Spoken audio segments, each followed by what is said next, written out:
Well, that does shut it up. Oh, and it also makes it easier to leave. That's nice.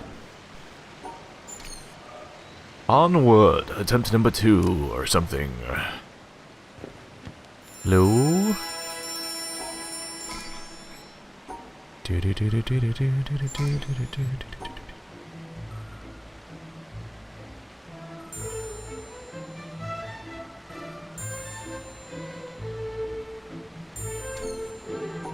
Wow, this one's weirdly hard.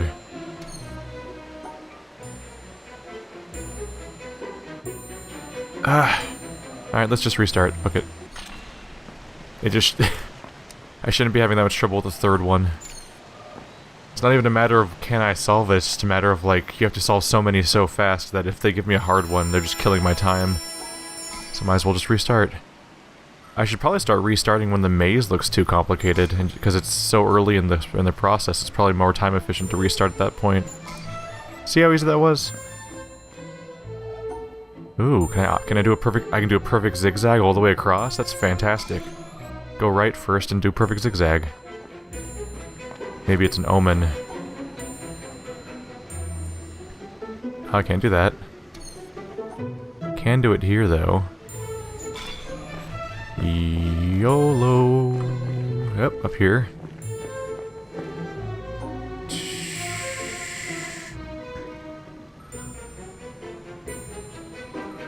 Oh my god. There it is.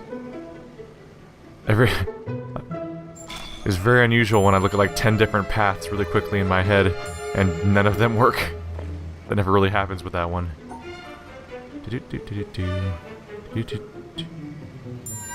Oh, you sneaky. Go back. Good. We should be in the next... No, we're not. This one.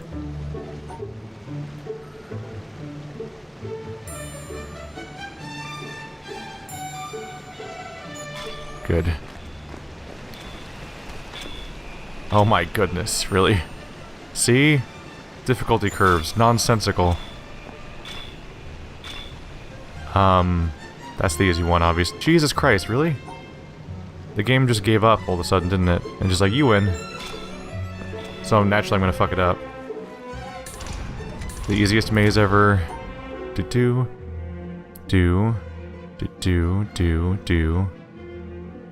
Except that part's fucked up. 1, 2, 3, 4. That doesn't work.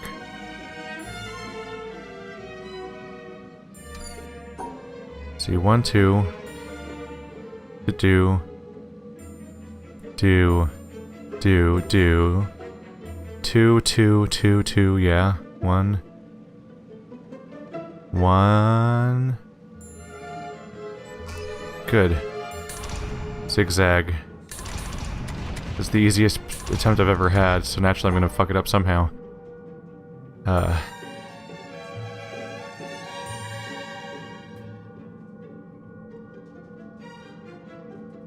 Ah, damn it. Why doesn't it automatically tilt your camera when you're doing these? Oh shit. I see you. What? Shit. Go back. 1, 2, 3. 1. No.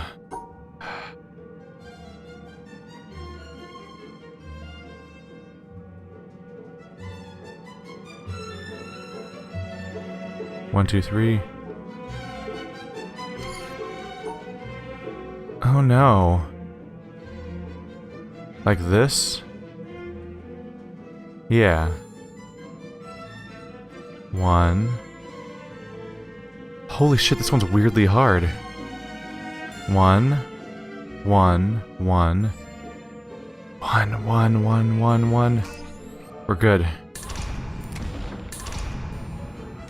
I got turned around, didn't I? Shit. Over here. No. Give me my exit. No. Okay, fine. That's fine. That's fine.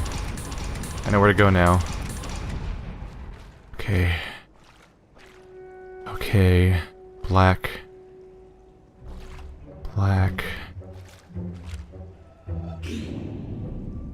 So white. Touch the sky. Where's the exit? Oh no. Oh!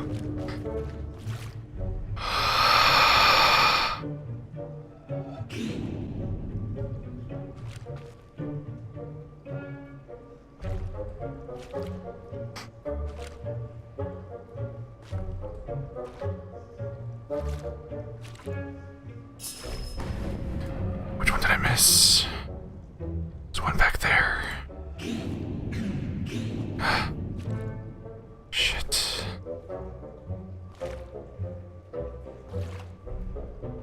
Was there one back here or something?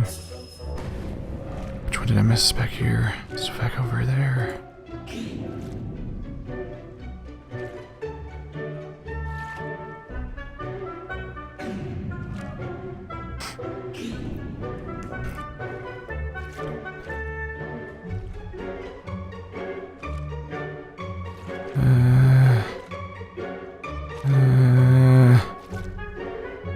No.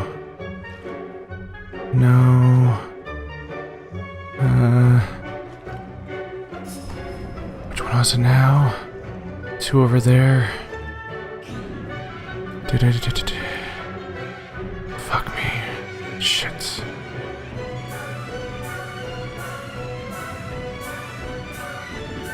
Shit.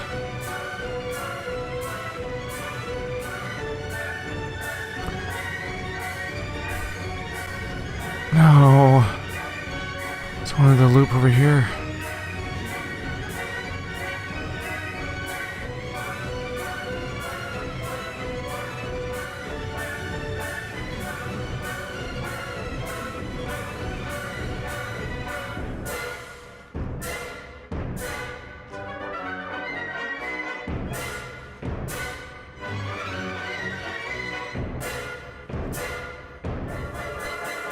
I hate this puzzle. Fuck. God damn it. I had all of it. It was such an easy run. I obliterated everything. I had so much time. Fuck.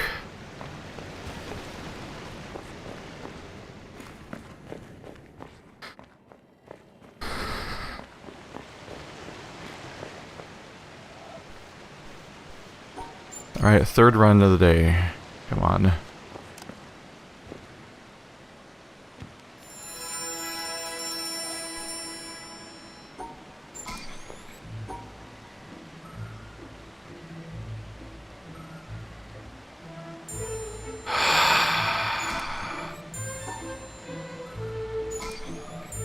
Just chillax.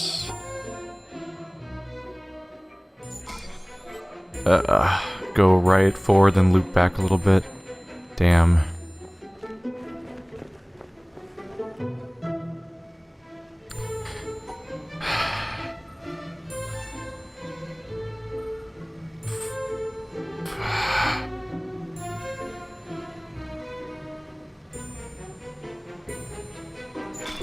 There we go. Over here.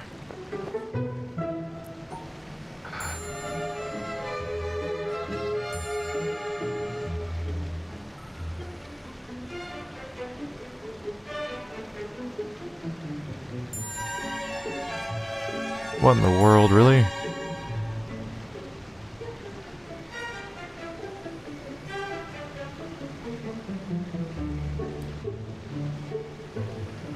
Come on. Where am I on these? Is it this one? Yes. Got you.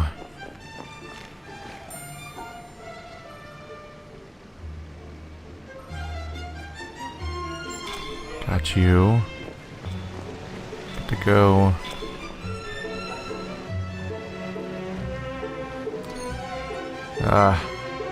No, I can do it. Black.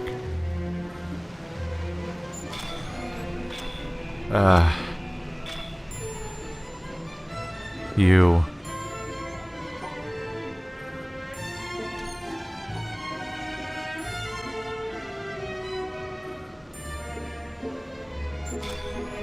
Alright, we were going like right and then back a little bit, I think. No? Like this. God. It's like this a little bit. There we go. 1, 2, 3, 2. 1, 2, 1, 2, 3. 1, 2, 1. Good. Then this way a little bit, right? Hi. 1, 2, 3.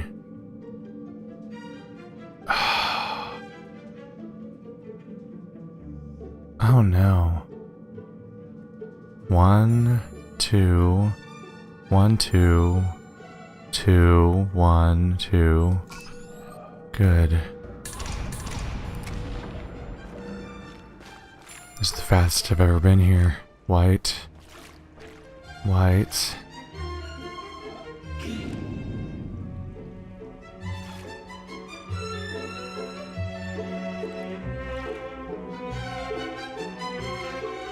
Go.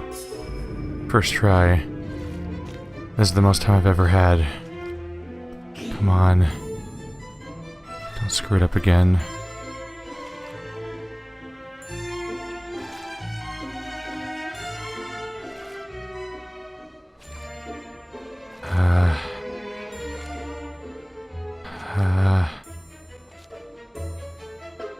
Just go crazy and grab like every little particle. See if it works.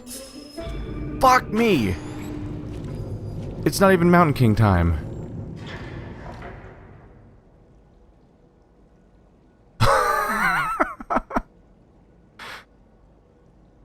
Oh, that feels so good. It's another log, right? Oh, man.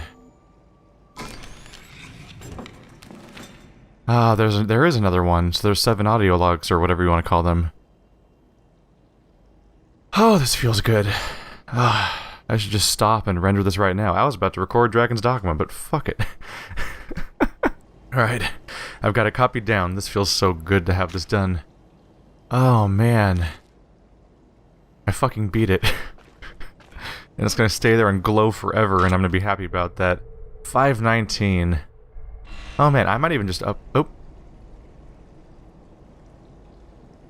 I guess the song must have run out. Huh. I guess you can resolve it and stuff. That's fine. At least I know I did it, right? Does it go down? Nope. 519. Alright. Whew. That feels good. I am gonna hold off and upload this after the most recent video, so I'm gonna sit here knowing that this has been finished for like 2 days before you guys do. Partly because I just looked at my save thing and realized, oh yeah, that number, kind of spoils that I did something last episode with the pillars, huh? God damn. Alright, so here we are, guys. Man, the sense of relief that washed over me was so palpable. Alright, let's hold up my diagram in the right angle, and zigzag around like this, and up like that, and then we're good. Alright, enjoy the show, everyone.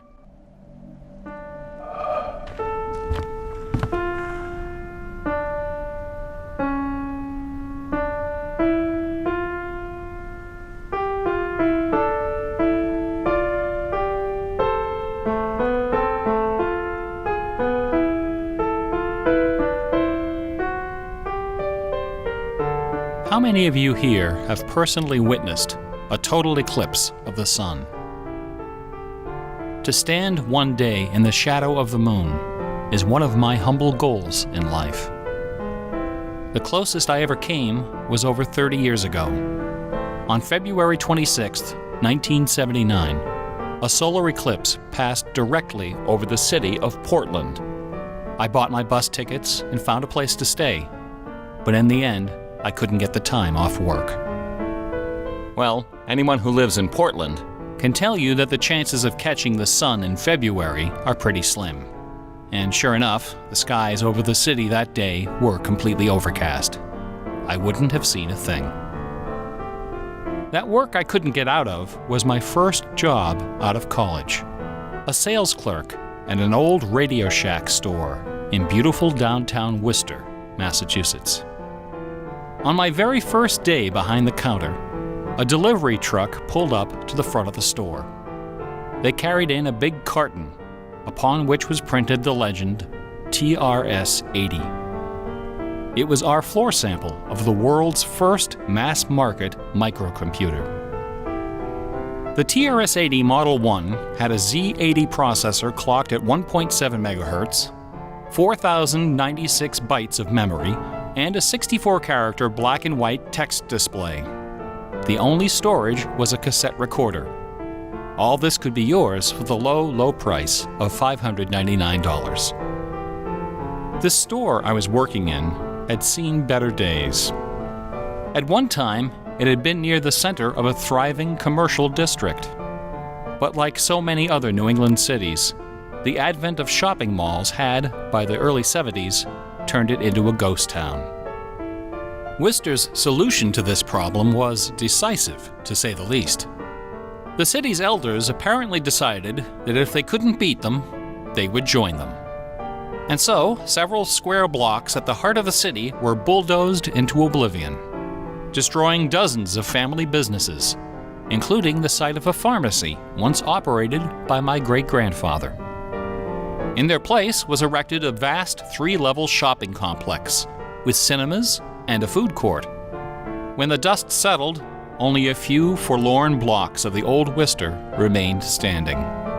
My Radio Shack store was in one of those blocks.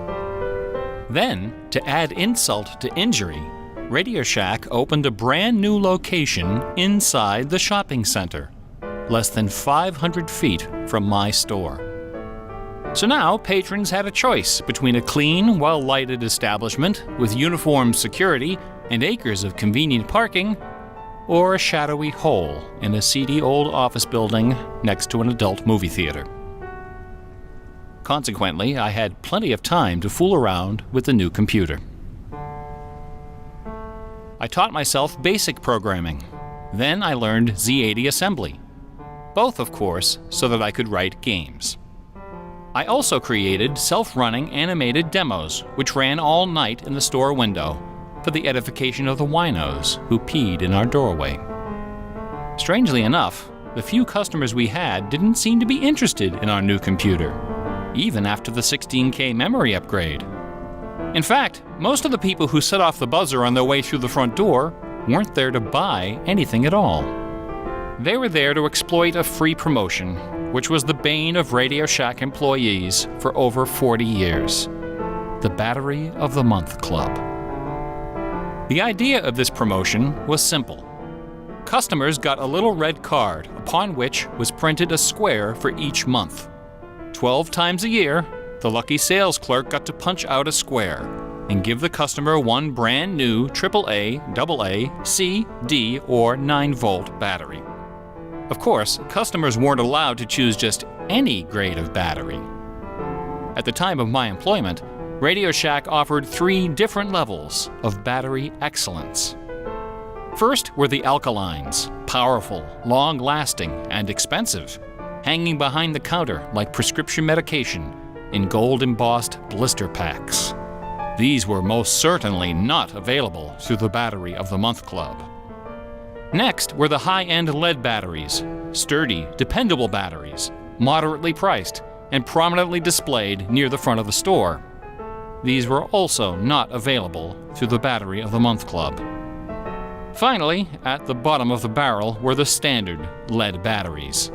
These were literally piled in barrels, cunningly located way at the back of the store, in a dark corner near the TV antennas. Remember TV antennas? Customers who came in looking for their free Battery of the Month had to walk the entire length of the premises, past the CB radios and stereo headphones and remote-controlled racing cars. Nothing would stop them. On the first day of every month, like clockwork, those customers came in waving their little red cards. I would look up from my programming and wave them to the back of the store. It didn't matter that the batteries were only worth 29 cents. It didn't matter that most of them were already half dead. They came, they grabbed. And as far as I can remember, not one of them ever paid for a damned thing. I was such a crappy salesman. I was young and foolish.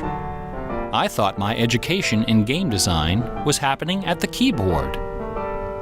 I almost missed the lesson coming through the front door. Fortunately, I wasn't the only person fooling around with games on micros. All over the country, people like me were experimenting. Scott Adams was coding what would soon become the world's first commercial adventure game. Remember adventure games? My future employer, Infocom, was being founded, along with other legendary companies like Online Systems, Sirius, Personal Software, and SSI. Those were exciting times. Teenagers were making fortunes. Games were cheap and easy to build. The slate was clean. But in 1979, the biggest news in gaming had nothing to do with computers. On the morning of the autumn equinox, September 20th, a new children's picture book appeared in the stores of Great Britain. This picture book was rather peculiar. It consisted of 15 meticulously detailed color paintings, illustrating a slight, whimsical tale about a rabbit delivering a jewel to the moon. On the back jacket of the book was a color photograph of a real jewel, shaped like a running rabbit, 5 inches long, fashioned of 18-karat gold, suspended with ornaments and bells, together with a sun and moon of blue quartz. According to the blurb underneath, this very jewel had been buried somewhere in England. Clues pointing to its location were concealed in the text and in the pictures of the book. The treasure would belong to whoever found it first. The book was called Masquerade. It was created by an eccentric little man with divergent eyes and a talent for mischief named Kit Williams. Within days, the first printing was sold out, and the empire that never sleeps found itself in the grip of rabbit fever. Excited readers attacked the paintings with rulers, compasses, and protractors. Magazine articles and TV specials dissected the clues, floated theories, and followed with keen delight the reckless exploits of the fanatics. One obscure park, unfortunately known by the nickname Rabbit Hill, was so riddled with holes excavated by misguided treasure seekers that the authorities had to erect signs assuring the public that no gold rabbits were to be found there. Some hunters ended up seeking psychological counseling for their obsession. The craze leapt over the Atlantic Ocean and invaded America, France, Italy, and Germany. It sold over 1 million copies in a few months, a record unrivaled by any children's title until the advent of Harry Potter. Over 150,000 copies were sold in foreign translations, including 80,000 copies in Japanese, despite the fact that the puzzle was only solvable in English.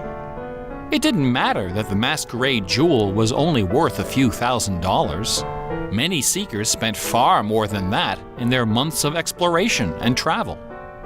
It was the thrill of the chase, the possibility of being the one. Treasure hunts, secret messages, and hidden things seem to exert an irresistible appeal. They're fun to look for and to talk about, and this fact of human psychology has been exploited in computer games since the earliest days. It finds expression in the hidden surprises we call Easter eggs. Atari's Stephen Wright is credited with coining this term in the first issue of Electronic Games magazine. The first Easter egg in a commercial computer game appeared in an early Atari 2600 cartridge called, simply enough, Adventure. By a sequence of unlikely movements and obscure manipulations, players could discover a secret room where the words "Created by Warren Robinette" appeared in flashing letters. Over the decades, Easter eggs and their evil twin, cheat codes, have become an industry within an industry. Entire magazines and websites are now devoted to their carefully orchestrated discovery and dissemination. They're part of our toolkit, our basic vocabulary, the language of computer game design. Computer gamers may have been the first to refer to hidden surprises as Easter eggs, but we certainly weren't the first to use them. Painters, composers, and artists of every discipline have been hiding stuff in their works for centuries. The recent advent of VCRs and Laserdisc players with freeze-frame capability exposed decades of secret Disney erotica. Thomas Kincaid, the self-appointed painter of light, amuses himself by hiding the letter N in his works. A number beside his signature indicates how many N's are hidden in each painting. Picasso, Dali, Raphael, Poussin, and dozens of other painters concealed all kinds of stuff in their paintings. A favorite trick was hiding portraits of themselves, their families, friends, and fellow artists in crowd scenes. El Greco loved dogs, but the Catholic Church forbid him from including any in his sacred paintings. So he hid them, usually within the outlines of celestial clouds. Composer Dmitri Shostakovich chafed under the political censorship imposed by the Soviet Ministry of Culture. His symphonies and chamber works are loaded with hidden signatures and subversive subtexts which, had they been recognized, would have sent him to Siberia. Mozart's opera, The Magic Flute, is filled with musical allusions to the rituals of the Freemasons, the ancient secret society of which he and his mentor Haydn were members. But the most famous purveyor of Easter eggs is that champion of the late Baroque, the ultimate musical nerd, Johann Sebastian Bach. Bach was a student of gematria, the art of assigning numeric values to letters of the alphabet. A equals 1, B equals 2, C equals 3, etc.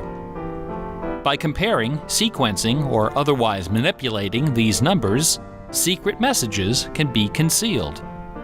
Bach took particular delight in the geometrical numbers 14 and 41. 14 is the sum of the initials of his last name. B equals 2, A equals 1, C equals 3, and H equals 8. 41 is the sum of his expanded initials, J.S. Bach. These two numbers show up over and over again in Bach's compositions. One of the better-known examples is his setting of the chorale Vor deinem Thron. The first line of the melody contains exactly 14 notes, and the entire melody, from start to finish, contains 41. Another of Bach's favorite games was the puzzle canon. A canon is a melody that sounds good when you play it on top of itself, a little bit out of sync. Frere Jacques and Row, Row, Row Your Boat are familiar examples of simple, two-voice canons. But a canon can employ any number of voices, and you don't have to play each voice the same way either. You can change the octave, transpose the key, invert the pitch, play it backwards, or any combination. Finding melodies that make good multi-voice canons is a fussy and difficult art, of which Bach was an undisputed master. Now, in a puzzle canon, the composer specifies the basic melody and the number of voices, but not the relationship of the voices. The student has to figure out the position and key of each voice, and whether to perform them inverted and/or backwards. Bach wrote quite a number of puzzle canons. The most famous, BWV 1076, is part of a fascinating story. One of Bach's students was a fellow by the name of Lorenz Misler, founder of the Society of Musical Science. This elite, invitation-only institution devoted itself to the study of Pythagorean philosophy and the union of music and mathematics. Its distinguished membership reads like a who's who of German composers, including Handel, Telemann, and eventually Mozart. Applicants for membership in the society were required to submit an oil portrait of themselves, along with a specimen of original music. With nerdly efficiency, Society member number 14 decided to combine these admission requirements into a single work. He sat for a portrait with Elias Houseman, official artist at the court of Dresden. This portrait, which now hangs in the gallery of the town hall in Leipzig, is the only indisputably authentic image of Bach in existence. The Houseman portrait shows Bach dressed in a formal coat with exactly 14 buttons. In his hand is a sheet of music paper, upon which is written a puzzle canon for 6 simultaneous voices. In 1974, a manuscript was discovered which proved that this canon was the 13th in a series of exactly 14 canons based on the ground theme of the famous Goldberg variations. As if these musical gymnastics weren't enough, Bach liked to hide messages in his compositions by assigning notes to the letters. His initials, B-A-C-H, correspond to the pitch sequence B-flat, A, C, and B natural in German letter notation. This theme makes its most memorable appearance in the last bars of his final composition, The Art of Fugue, published soon after his death in 1750. The word fugue comes from the Latin fuga, which means flight, as in running away. So the art of fugue is the art of flight, the art of taking a theme and running with it. Bach wrote hundreds of fugues, but none as sublime as this sequence of 14. In the last and most complicated fugue in the series, the first and second sections develop normally. This is followed by the B-A-C-H signature, and then suddenly, without any warning or structural justification, the fugue stops, dead in its tracks. One of the composer's 20 children, his son Carl Philipp Emanuel, claimed that Bach died moments after those last few notes were written. This story is probably apocryphal. The Easter eggs in Bach's music are a pleasant obscurity, known chiefly to professors and students of Baroque music. But in March of 2002, when this lecture was first delivered, those Easter eggs were the talk of the entire classical music industry. Sitting near the top of the classical music charts that month was a compact disc on the ECM label called Mortimer. It was performed by the Hilliard Choral Ensemble, together with a talented but, until then, little-known violinist, Christoph Poppen. The music on Mortimer is based on a geometrical analysis of Bach's Partita in D minor for solo violin. This analysis, by German professor Helga Thon, assigns numeric values to the duration of notes, the number of bars, and the German letter notation of the partita. In doing so, she claims to have discovered the complete text of several liturgical ceremonies encoded in the notes. The CD presented these hidden texts superimposed over the original music. The result was strangely melancholy, dark, haunting, and very, very popular. Quite a few music critics attacked this disc. They didn't buy Professor Thon's analysis, dismissing it as a combination of numerology and canny marketing. Their caution was not without basis. Numerology is a slippery slope down which many a fine mind has slid to its doom. Allow me to offer an amusing anecdote from my own experience. Back in the early 90s, before the internet took off, one of the more popular online bulletin board systems was a service called Prodigy. I bought an account on Prodigy so I could join a fraternal interest group and gossip with fellow members around the country. One day, a stranger appeared on our bulletin board. Right away, I knew we were in trouble. This fellow, whose name was Gary, began spouting all kinds of apocalyptic nonsense about worldwide conspiracies, secret societies, and devil worship. At first, we tried to be polite. We questioned his sources, corrected his histories, logically refuted his claims, and tried to behave in a civilized manner. But instead of soothing him, our attention only made him worse. His conspiratorial warnings became urgent, approaching hysteria. He began to threaten people who disagreed with him. To coin a phrase, Gary went all uppercase. But his most urgent warnings weren't about the gays, the Jews, the Rockefellers, or the Illuminati. According to Gary, the greatest enemy of mankind was Santa Claus. Gary claimed to possess a secret numerical formula that proved beyond a shadow of a doubt that Santa Claus was an avatar of the Antichrist. Intrigued, we pressed Gary to reveal his formula.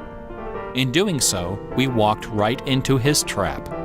We should have known he had a book to sell. I fell for it.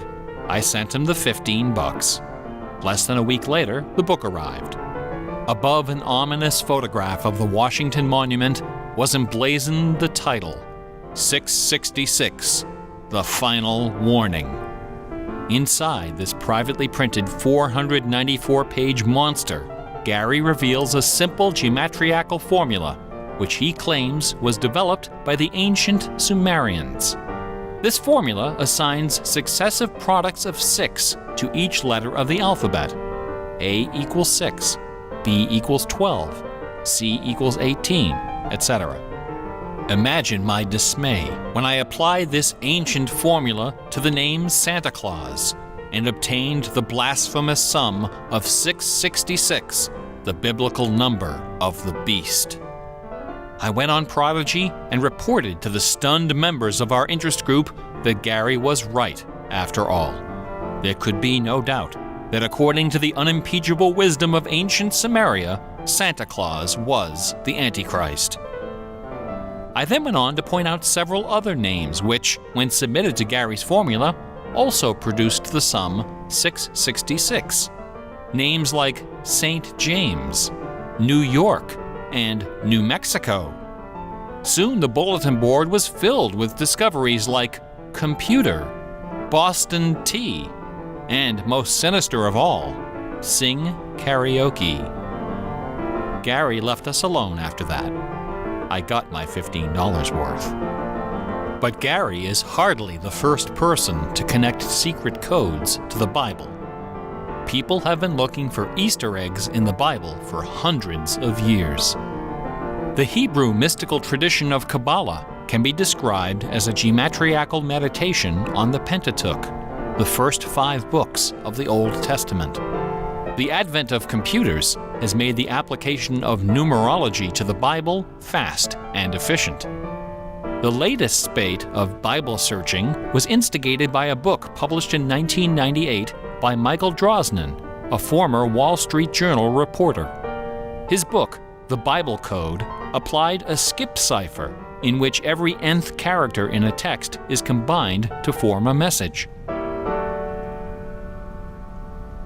By applying his skip cipher to the Hebrew text of the Old Testament, Drosnin claimed to have discovered predictions of World War II, the Holocaust, Hiroshima, the assassination of Yitzhak Rabin and both Kennedys, the moon landing, Watergate, the Oklahoma City bombing, the election of Bill Clinton, the death of Princess Di, and the comet that collided with Jupiter.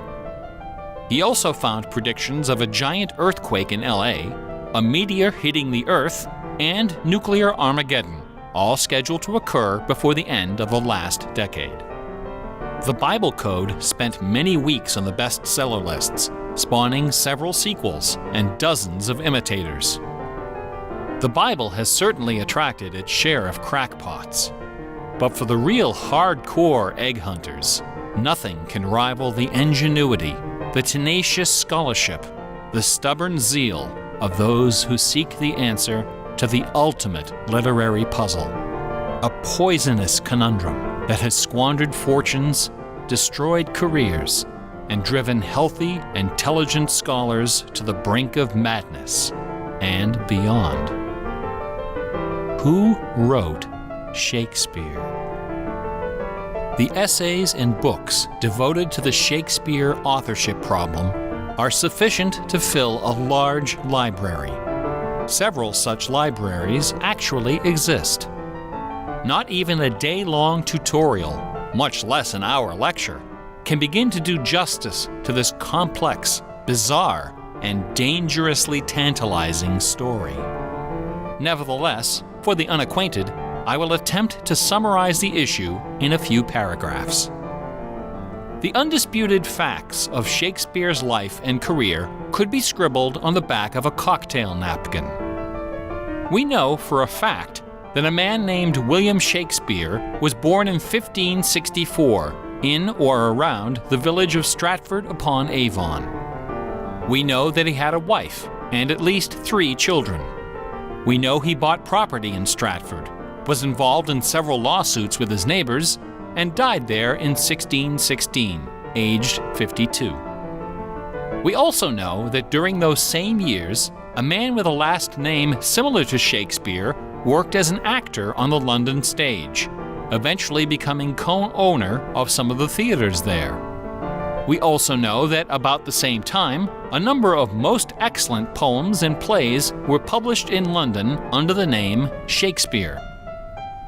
We do not know for a fact that the landowner in Stratford and the actor in London with a similar last name were one and the same man. We do not know for a fact that either man had anything to do with the poems and the plays. All we know is that those poems and plays have, in the 400 years since their composition, come to be regarded as a pinnacle of Western culture. The works attributed to Shakespeare appear to have been written by a man or woman who knew something about just about everything.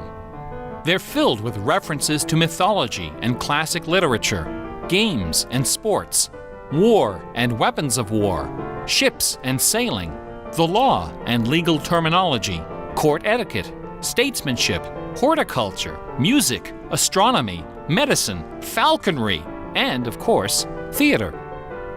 Therein lies the problem. How could a farmer's son of uncertain schooling, from a mostly illiterate country village, a man of practically no account at all, wield such encyclopedic learning, with so much eloquence and wit, so much wisdom and human understanding? For the first 150 years, nobody questioned the traditional history of the bard.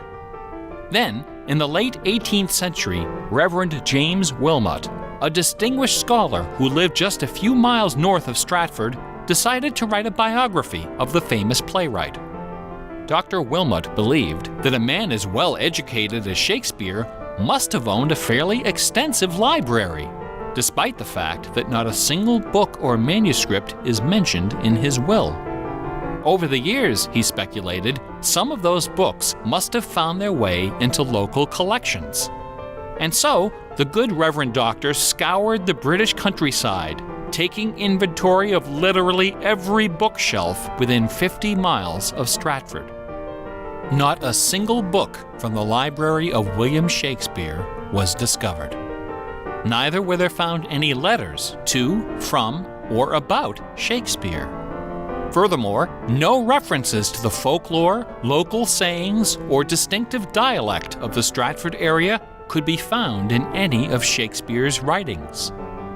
After 4 years of painstaking research, Dr. Wilmot concluded, to his own dismay, that only one person contemporary with Shakespeare of Stratford had ever demonstrated the wide-ranging education and expressive talent needed to compose those poems and plays. That man was the multilingual author, philosopher, and statesman, inventor of the scientific method, chancellor to the courts of Queen Elizabeth and King James, Sir Francis Bacon.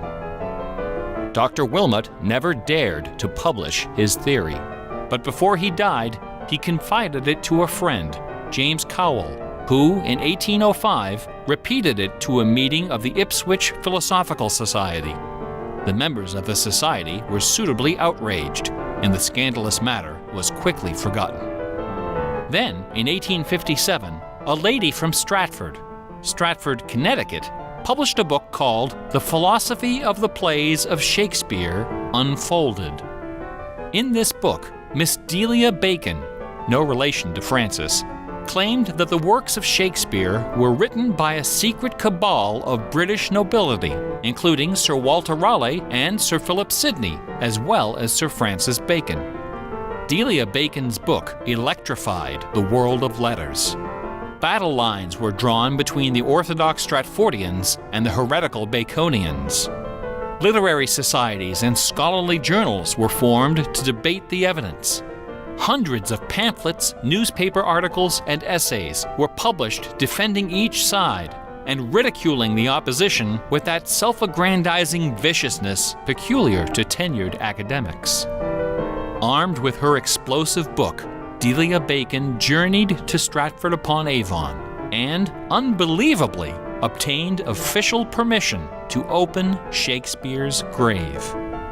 However, when the moment came to actually lift the stone, Delia's self-doubt precipitated a catastrophic nervous breakdown. She later died penniless in a madhouse. Around 1888, things began to get a bit out of hand. U.S. Congressman Ignatius Donnelly of Minnesota became interested in the Shakespeare controversy. One day, browsing through his facsimile copy of the First Folio of 1623, he noted that the word bacon appeared on page 53 of the Histories and also on page 53 of the Comedies. He also noted that Sir Francis Bacon had written extensively on the subject of cryptography. Donnelly began counting line and page numbers, adding and subtracting letters, drawing lines over sentences, circling words, and crossing them out. The result was a complex and virtually incomprehensible algorithm, which he claimed was invented by Bacon to hide secret messages inside the First Folio. The greatest Easter egg hunt in the history of Western civilization had begun. Here are just a couple of the sillier highlights. A doctor named Orville Owen of Detroit constructed a bizarre research tool he called the Wheel of Fortune. This wheel consisted of two giant wooden spools wrapped with a strip of canvas 2 feet wide and 1,000 feet long.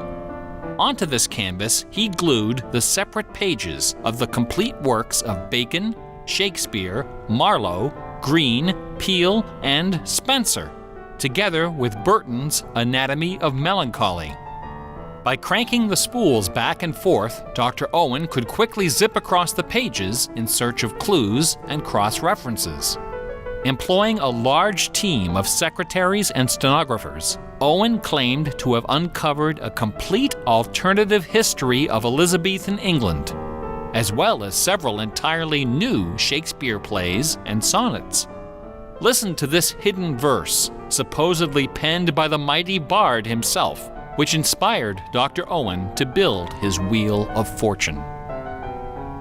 Take your knife and cut all our books asunder, and set the leaves on a great firm wheel, which rolls and rolls, and turning the fickle rolling wheel, throw your eyes upon Fortune, that goddess blind, that stands upon a spherical stone, that turning and inconstant rolls in restless variation. After publishing 5 thick volumes of this rubbish, Owen announced the discovery of an anagram, indicating that Bacon's original manuscripts were buried near Chepstow Castle on the River Wye. Owen spent the next 15 years and thousands of dollars excavating the bed of the river with boat crews and high explosives. He died before anything was found. A fellow named Arnsberg wrote an entire book based on the analysis of the significance of a suspicious crack in the tomb of Bacon's mother. A Ray of Sanity finally appeared in 1957. To those familiar with the science of cryptology, the name William Friedman needs little introduction. During World War II, Colonel Friedman was the head of the U.S. Army's Cryptoanalytic Bureau. He is credited with cracking the Japanese Empire's most sensitive cipher. After the war, the colonel decided to apply his expertise to the study of the Shakespeare ciphers. He interviewed several of the experts in the field and prepared a detailed scientific analysis, which he published under the title The Shakespeare Ciphers Examined. His conclusion? In a word, bunk. According to the standards of cryptologic science, not one of the hidden messages purportedly discovered in Shakespeare's works was plausible. The rules used to extract these messages from the texts were non-rigorous, wildly subjective, and unrepeatable by anyone except the original decipherer. The people involved were not being dishonest. They were channeling their preconceptions. They were trapped in a labyrinth of delusion, mining order from chaos. Anglers in a lake of darkness. Lear, Act 3, Scene 6. You would think that Friedman's cold and ruthless exposure would be enough to silence the heretics once and for all. Not a chance. The books and TV specials and websites and conferences and doctoral dissertations keep right on coming. I should point out that the Shakespeare authorship issue is not only the preoccupation of cranks and weirdos. A substantial number of respected authors and Shakespeareans have expressed serious doubts about the traditional origin of the plays. The list includes Nathaniel Hawthorne, Ralph Waldo Emerson, Walt Whitman, Henry James, Sam Clemens, Sigmund Freud, Orson Welles, and Sir John Gielgud. Living skeptics include the artistic director of the New Globe Theatre, Mark Rylance, Michael York, Derek Jacobi, Kenneth Branagh, and even that most revered and scholarly of contemporary Shakespearean actors, Keanu Reeves. The current leading candidate for the authorship is Edward de Vere, the 17th Earl of Oxford, a theory first proposed in 1920 by an English schoolmaster with the unfortunate name J. Thomas Looney. What is it about Bach, the Bible, and the works of Shakespeare that inspires this intense scrutiny? Nobody's looking for acrostics in Chaucer or Keats. There are no hit CDs of the secret chorales of Wagner or Beethoven. For the answer, we need to recognize the unique roles which the Bible and Shakespeare have played in the development of Western culture.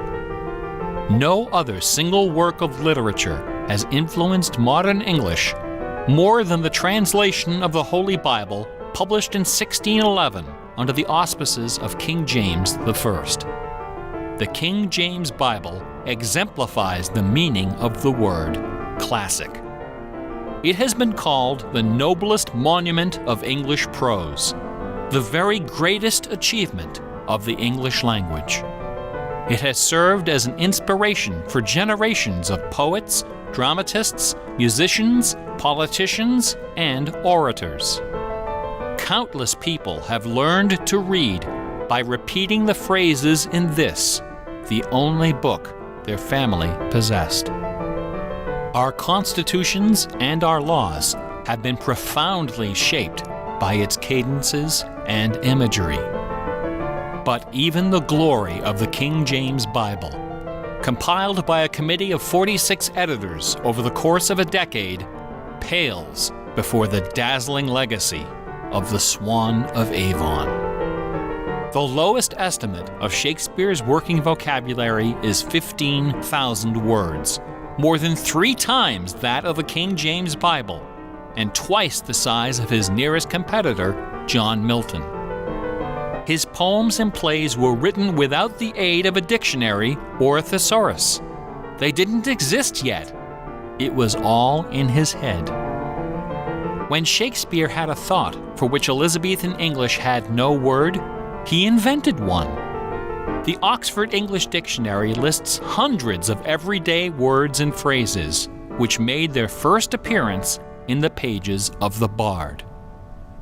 Addiction, alligator, assassination, bedroom, critic, dawn, design, dialogue, employer, film, glow, gloomy, gossip, hint, hurry, investment, lonely, luggage, manager, switch, torture, transcendence, wormhole, zany. Hamlet alone contains nearly 40 of these neologisms. Who today would have this audacity, this giddy exuberance of invention? Only one other English author even approaches Shakespeare's facility for coining new words: Sir Francis Bacon. In the modern era, the record holder is Charles Dodgson, better known as Lewis Carroll, who, interestingly, also happens to be the second most quoted author in English, after Shakespeare. Everyone has been profoundly molded by the influences of the King James Bible and Shakespeare. Like it or not, all of us peer at the world through the lenses of these great works. They are the primary source documents of modern English thought, the style guides of our minds. Contemplating these dazzling jewels of wisdom and eloquence gives rise to an extraordinary feeling, a potent, rare, and precious emotion with the potential to completely upset your life. An emotion powerful enough to make a man abandon his wife and children, forfeit career and reputation, lay down his possessions, and follow his heart without questioning. That sweet, sweet fusion of wonder and fear, irresistible attraction, and soul-numbing dread known as awe. Awe is the grail of artistic achievement. No other human emotion possesses such raw, transformative power, and none is more difficult to evoke. Few and far between are the works of man that qualify as truly awesome. It is awe that convinces a rabbi to spend a lifetime decoding Yahweh from the Pentateuch. Awe that sends millions of visitors each year to the pyramids of Giza, Guadalupe, and Mecca. It was awe that drove poor Delia Bacon to her doom. Now, please don't come away from this lecture thinking that the key to awesome game design is the installation of Easter eggs. Ordinary games with their contrived Easter eggs and cheat codes are like the Battery of the Month Club. You have to trudge down to the back of the store to get what you really came for. If superpower is what people really want, why not just give it to them? Is our imagination so impoverished that we have to resort to marketing gimmicks to keep players interested in our games? Awesome things don't hold anything back. Awesome things are rich and generous. The treasure is right there. One afternoon, I was sitting alone behind the counter at that old Radio Shack store. My boss had stepped out for some reason. An elderly woman walked through the front door. Like most of our customers, she was shabbily dressed, probably on a fixed income. I assumed she was there for her free battery, but instead, she placed a portable radio on the counter. This little radio came from the days when they boasted about the number of transistors inside on the case. It was completely wrapped in dirty white medical tape. The woman looked at me and asked, "Can you fix this?" Slowly, I unwrapped the medical tape, peeling away the layers until the back cover of the radio fell off, accompanied by a cloud of red dust. The interior of the radio was half eaten away by battery leakage and corrosion. I looked at the radio. I looked at the old woman. I looked back at the radio. I reached behind me, where the expensive alkaline batteries were hanging like prescription medication, and removed a gleaming 9-volt cell from its gold blister pack. Then I pulled a brand new transistor radio from a box, installed the alkaline, and helped the lady find her favorite station. No money changed hands. She left the store without saying a word. Awesome things are kind of like that.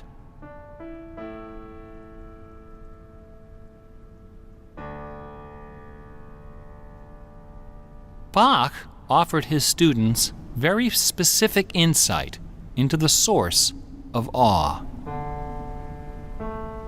In addition to BACH, 2 other sets of initials are also associated with Bach's music.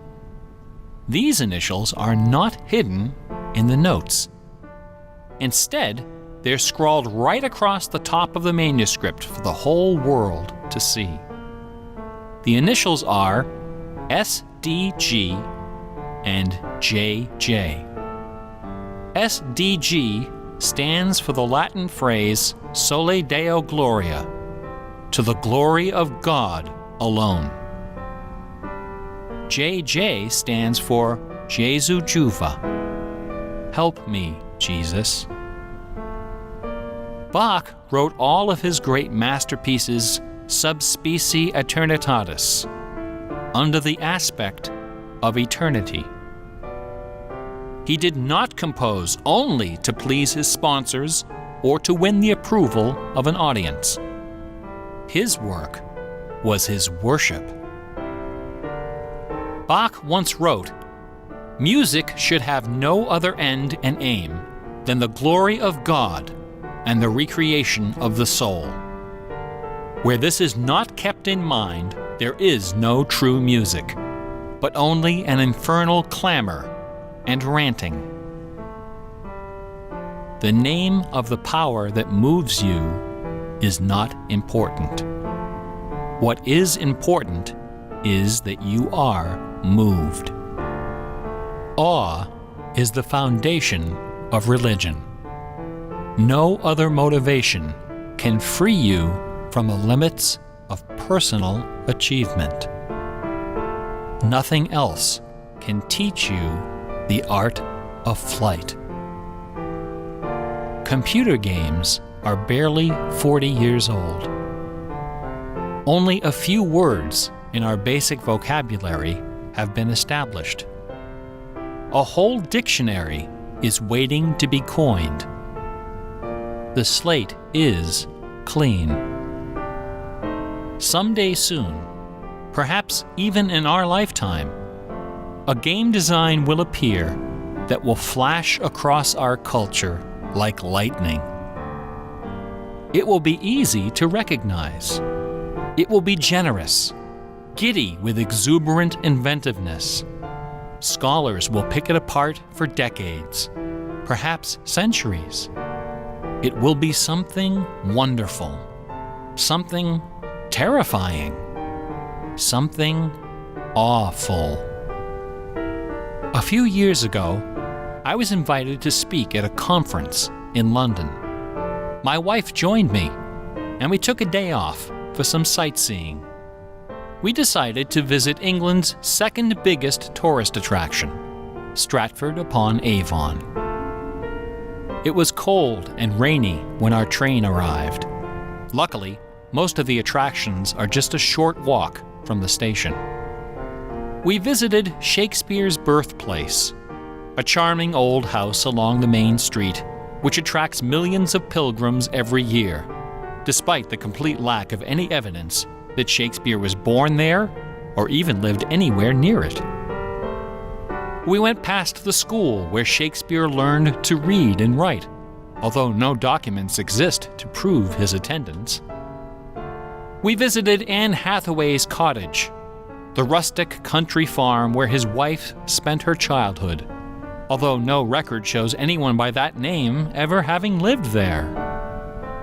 Finally, we came to the one location undeniably associated with Shakespeare, Trinity Parish Church, on the banks of the River Avon, where a man by that name is buried. This beautiful church is approached by a long walkway between rows of ancient gravestones, shaded by tall trees. The entrance door is surprisingly tiny. No cameras are allowed inside. The interior is dark and quiet.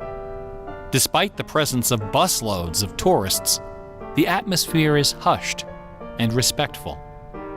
A few people are seated in the pews, deep in prayer. An aisle leads up the center of the church. The left side of the altar is brightly illuminated. On the wall above is a famous bust of the Bard, quill in hand, gazing serenely at the crowd of pilgrims.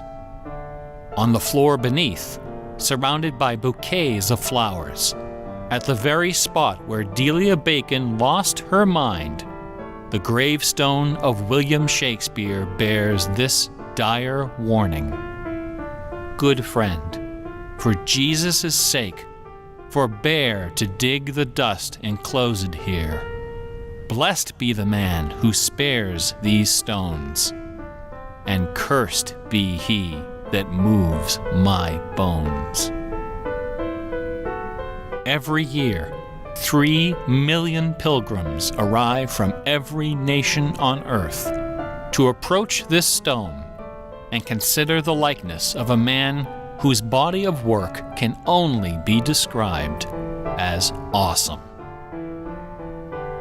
By contrast, the right side of the altar is dark and featureless. Nobody of any consequence is buried there. The only point of interest is a wooden case of simple design, carved of dark oak. Inside the case, sealed beneath a thick sheet of glass, lies a large, open book.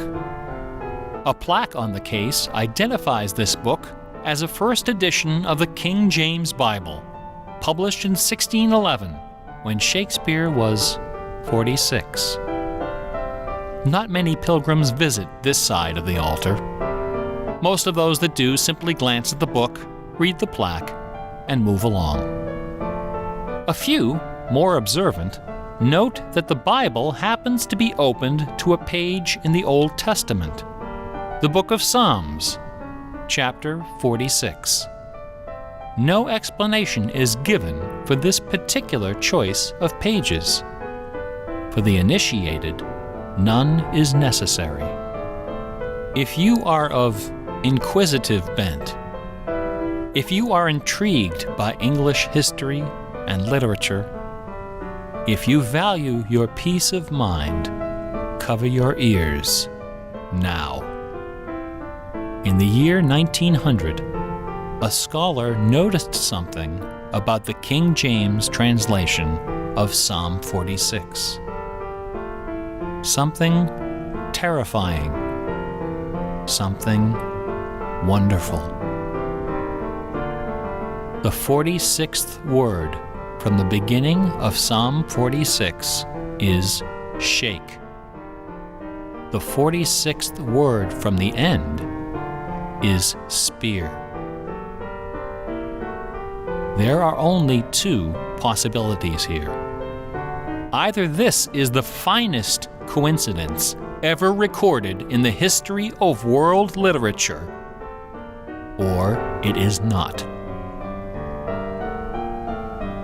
The Earth revolves around only one sun and has only one moon. The moon happens to be 400 times smaller than the sun. The sun happens to be 400 times farther away.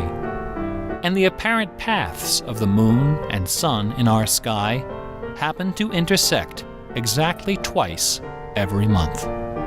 Which means that every now and then, at long yet precisely predictable intervals, the lunar disk slips across the face of the sun and just barely conceals it for a few wonderful, terrible minutes. A fine coincidence, no? In June of 1977, a little man with divergent eyes and a talent for mischief ascended a hilltop in the British village of Ampthill. At the summit of this hill is a tall, slender cross, a memorial to Catherine of Aragon, the first wife of Henry VIII. The sun, high in the south, cast the shadow of the cross upon the grassy hillside. At exactly 12 noon, the man removed from his pocket a bar magnet. He turned the magnet so its north pole was facing south and buried it under the shadow of the cross. 2 years later, a few hours before the publication of his first book, the man returned to that hillside, this time in the dead of night. He used a compass to locate the magnet he had buried. In that same place, he dug a hole in the ground and placed inside a ceramic container inscribed with the following words: "I am the keeper of the jewel of masquerade, which lies waiting safe inside me for you or eternity."